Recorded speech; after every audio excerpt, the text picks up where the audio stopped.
Sorry, That's a I point. know mine is the worst. It always is. I'm sorry. You're good. So what's the deal for this week? I mean, we're playing against a Pitt team, and as everybody knows, they're in bowl contention, and we just got knocked out. So I mean, it's going to be a great game because they have to win this game to have a chance of being bowl eligible. I mean, our job at this point is to ruin anybody's hopes of going to a bowl game. I mean, Boston College, of course, they're already in. So I mean, we're just going to try to knock momentum off. I mean, it's going to be a fun 2 weeks. So is that your motivation this week, to try to knock them out? No, our motivation is always the same. Go out and win the game and play the best of your capabilities. I mean, for the seniors that we have, it's sending them out on a high note and hopefully raising their drafts with the way that they play in the next couple of weeks. I think this is the first time we've got to talk to you since the whole pinched nerve and that stuff. What was the experience like when you kind of first realized you couldn't grip and throw the ball, and then how relieved were you to learn that it was just, inflammation? At first, I was angry. I was distraught. I mean, it sucked because you only played 3-4 games, and to have that, I mean, it was bad because you hear people say, "Oh, he's not big enough to play at the college level." I mean, it's not something that I can control. I mean, it wasn't like I didn't try to be able to play. It wasn't like I couldn't. I chose not to go for the fact that we lost. It was the fact that I couldn't, and that was the part that probably hurt the most. So what's kind of after you get the MRI results back and the consensus is, it's just swelling, it's going to go down. What's the sense of relief like? It was just like, all right, this will pass. Let's just get through rehab and let's go as hard as we possibly can to get this to go down as fast as we can. And I mean, doing rehab 3-4 times a day, I mean, that it helped it a lot, and I'm back a lot faster than I guess a lot of people were expecting. So how much have you been throwing since, and what's practice kind of been like getting back into the swing of things? I'm back. I mean, I'm good. I mean, they're letting me do everything I did before I was hurt. I mean, it's back to where it was. So it's go time. So what's your status for Saturday? I mean, that's up to the coaches. If they want me to play, I'm ready to go at any given time. If they want to play Mitch and Austin, then so be it. I'm going to be on the sideline being the biggest cheerleader you've ever seen. Have they told you what your status is going to be? No, they haven't told me yet. I mean, whatever they have planned, I guess they'll let you know.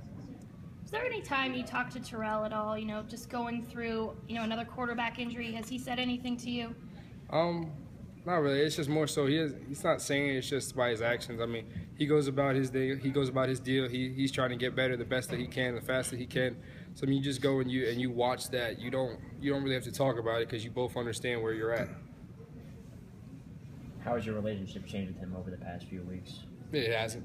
I mean, it's still the same. It's still, let's just get the job done and let's just win. That's the goal. We saw a lot of you talking to Mitch and Austin on the sidelines during the last game. What were you saying to those guys? Basically just stuff about their defense and telling them what things to look at when the plays are going on and what to look for before, and telling them things that I had seen on the sideline and what would help them out on the field. So really it was just trying to help them out. What did you see on the sideline? I mean, it was the same thing that we had seen all week. I mean, they like to rotate after the snap and just telling them where those guys were and what they were doing. And I mean, if they had their eyes on them, if they were backbone, or they had their eyes completely away to see if they could hit balls that, I mean, if they're not paying attention, you got a one-on-one shot, so just take it. On a personal basis, what do you have to play for the next 2 weeks? I mean, the same thing I've been playing for this rest of the season is to create a competition and go in the next season to be the starting quarterback. I mean, that's really it. That and the fact that you want to win. I mean, I'm tired of losing. I'm 1-3 in the games that I've played. That's not good enough. I mean, especially losing the games that we did. NC State, you lose because of 2 interceptions and a fumble. Clemson, 2 interceptions. I mean, it's painful to watch.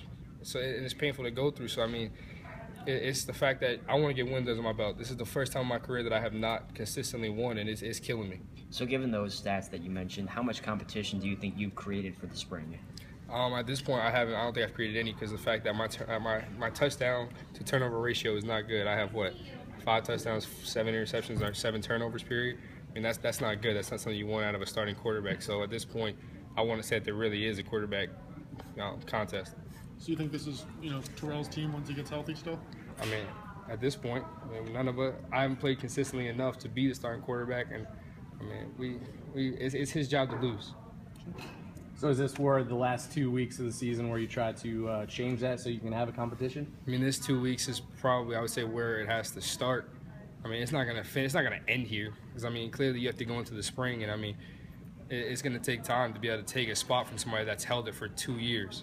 So I mean, these 2 weeks started, and then continuing through December, and then the spring will continue it. Is that just kind of a gut feeling that this is still Terrell's team? Yeah, I would say so because I mean the coaches don't talk about it. The coaches are week in and week out. You come to work. I mean your job is to lead the team to victory. So I mean, it's not something that you think about daily. But I mean when you do think about it, it's like, hey, you haven't played enough to earn this spot. So. You were playing high school football at this time last year. How much harder is college football compared to high school?